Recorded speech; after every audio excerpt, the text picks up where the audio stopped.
Hey friends, I don't know if you were excited to see that there's another playtest coming out for 1D&D, but I certainly was. So we're going to watch through it together, and we'll see what comes up in the old brain pan as we try to pull it apart from the standpoint of a professional dungeon master running over 300 games a year, and what these proposed changes are going to mean for my players and yours. Let's take a look. Hello everyone, today we're talking about Unearthed Arcana, the Playtest 6 for the Player's Handbook. What you're watching right now is the overview video.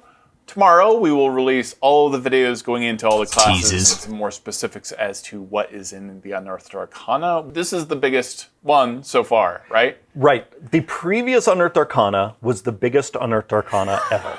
This Unearthed Arcana now takes that crown and is now the new biggest Unearthed Arcana we have ever done. I don't know about you, but I'm hoping they're not going to keep continuing to make them bigger and bigger and bigger. They get harder and harder to actually find the real things. Spells.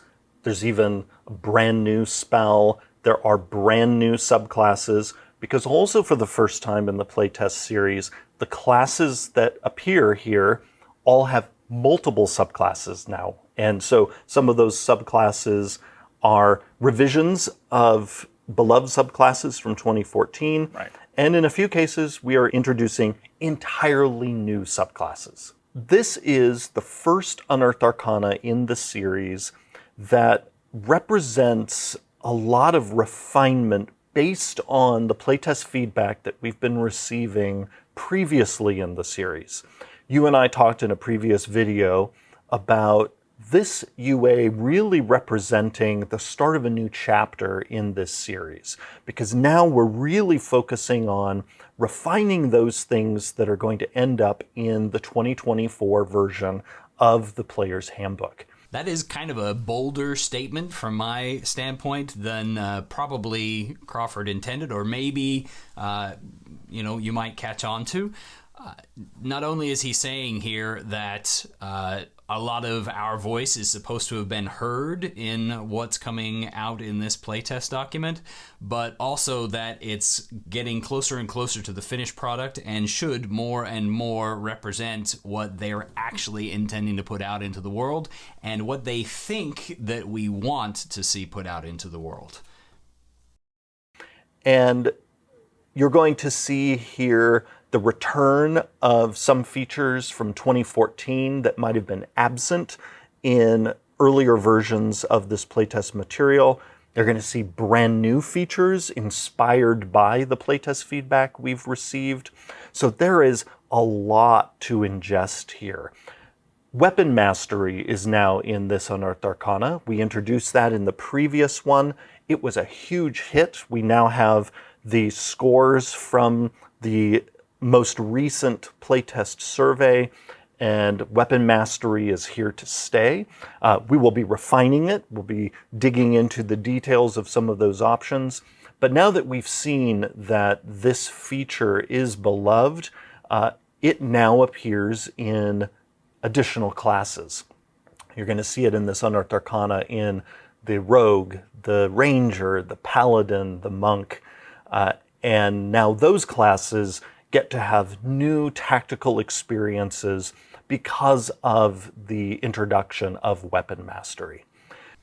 So from what I'm hearing there and what that's stating, they decided that revamping the weapons, because really the Weapon Mastery system, if they're going to roll it out to as many classes as it looks like, is really more of a weapon redesign than a class redesign, which is what it was originally touted as being the Warriors' new shindig to make the Warriors a little bit more powerful or a little bit more interesting, to give them more options and such. Now, if they're going to open it up to rogues and paladins and rangers and blah, blah, blah, then we're talking about taking away something that was going to be like the meat and potatoes of the warrior subclass and making it open to all. Question is, what are they replacing in order to meet the design goals of improving the warrior classes that they had previously stated Weapon Mastery was supposed to address? That's something we're going to have to keep a watch for. Also, something that is true of all 7 classes is their 20th level features have returned to 20th level. Oh, okay. We had been testing for a while the introduction of epic boon feats at 20th level in each class. Looking at the playtest feedback we've gotten since last year, there's interest in epic boon feats, but it's clear that people were not interested in them replacing their class's 20th level feature.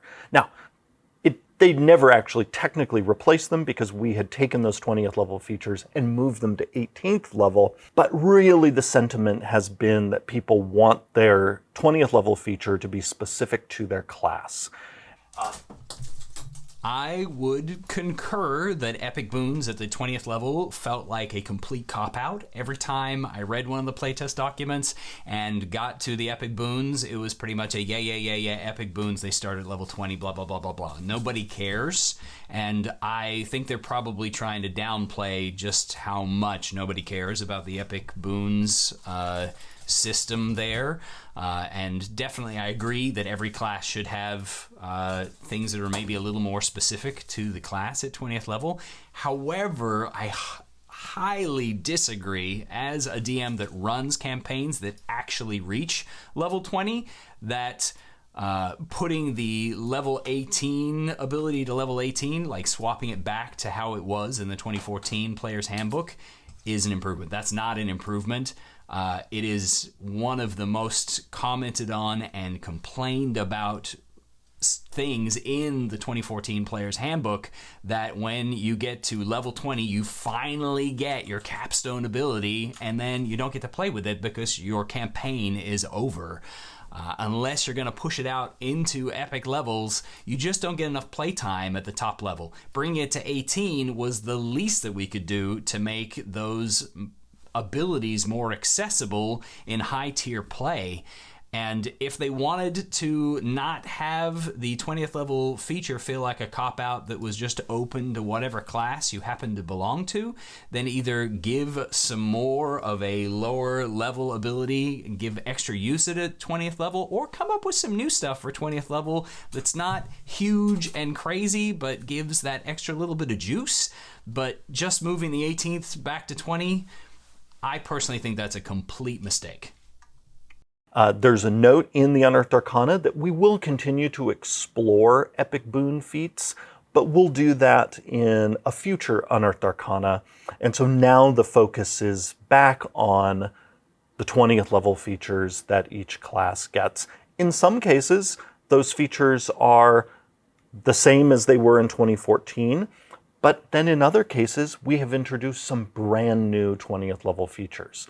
The very first class in the list, the Bard, has a brand new 20th level feature, Words of Creation. Thank goodness, because I've never met a Bard player that's got above level 15 that hasn't started talking to me about creating an alternate option for their level 20 feature, because it's hot garbage. So, Words of Creation, let's see how that plays out. There were other changes as well. You've moved some things back to the subclass choice.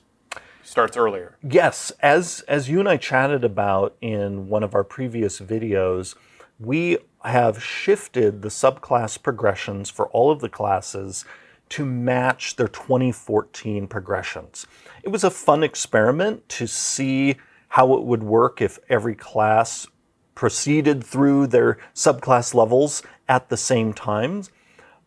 But that exploration was causing some ripple effects that were then causing other problems in certain classes. I would love to hear what those ripple effects are, rather than just the sort of nebulous, we don't want to talk about it feeling that I'm getting from that there. I hesitate to be on board with changing these things back. I like, and I think that a lot of people were really kind of eager to have subclasses starting a little later outside of the norm, and then having some kind of a normal progression for every different kind of class allowed certain multi-class opportunities to not be quite so, let's say, cancerous, but just ever present. I don't know. That one strikes me a little bit weird. And so now that we're in the refinement phase of this playtest process, we've returned to the tried and true subclass progressions from 2014. The one exception being that we are continuing to move forward in the playtest with all classes getting their first subclass level at 3rd level.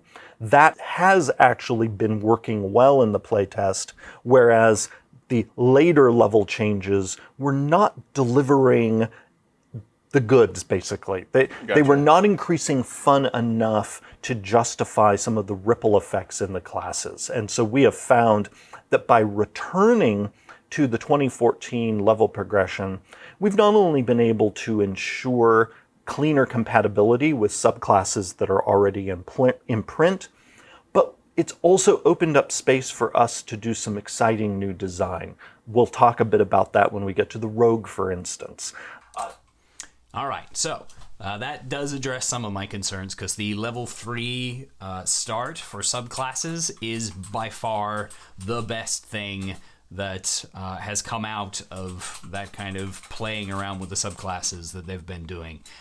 By making it to where you need a little bit of investment in a class before you get those special perks and features of your subclass, you minimize the amount of like dip levels that were just sort of becoming, this is the one and only automatic pick dip that everybody takes, and anytime something is just always the best choice, it's actually the worst choice to have that in the game.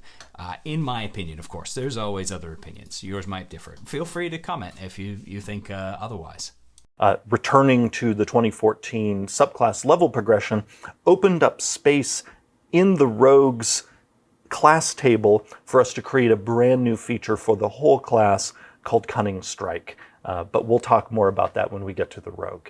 This might be like something apart from all this, but I feel like there's like more of a planar energy theme coming from all the subclasses a little bit. Like the way the Shadow specifically references the Shadowfell. Obviously the Gloomstalker always did as well, but like I just get more of a planar energy feel from some of the subclasses, or like more on theme. So something that we're able to do as we revisit subclasses, as we knit together a revised version of the Player's Handbook, is inject a bit more of the game's broader setting into some of the flavor text. And that broader setting, of course, is the Multiverse. And so, yeah, there intentionally are more nods to the game's macro setting than ever before. And that's why you will now see a mention of the Shadowfell where maybe you didn't before. Right. Or you'll see a reference to the Feywild or the Nine Hells that wasn't in the previous version. This is actually kind of just a rollback from the design goals and intentions of the 2014 Player's Handbook.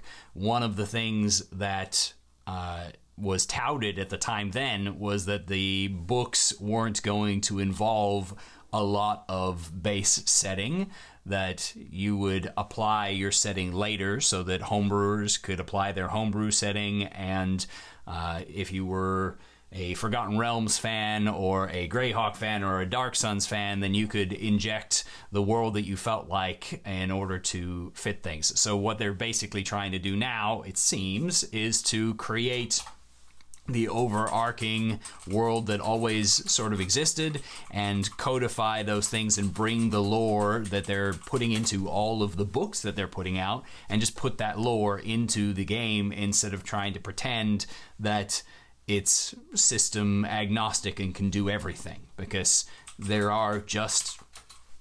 you just can't do everything all the time. And sometimes by not codifying things, we actually take away the opportunity to be other than those things. Don't even get me started on not including like racial heights and weights and all, and base stats and stuff. I don't even need to go there yet. What was most exciting for this group of playtest for Playtest 6? We love taking feedback that people give us, analyzing it, then comparing it to our own playtest experience and refining the design based on that. And this Unearthed Arcana is all about that process. UA6, top to bottom, was about us as we move into this refinement phase of the playtest, really digging into what brings people joy, what's working well in our internal playtests and in our development and our balance passes, marrying all those things together to create versions of things that we hope will delight people for years to come. And of course, we're going to keep iterating over the next few months as this playtest continues. But it was really exciting to feel like in this playtest, a lot of things really snapping into place. And you can see now the 2024 books starting to come into focus here in the playtest process.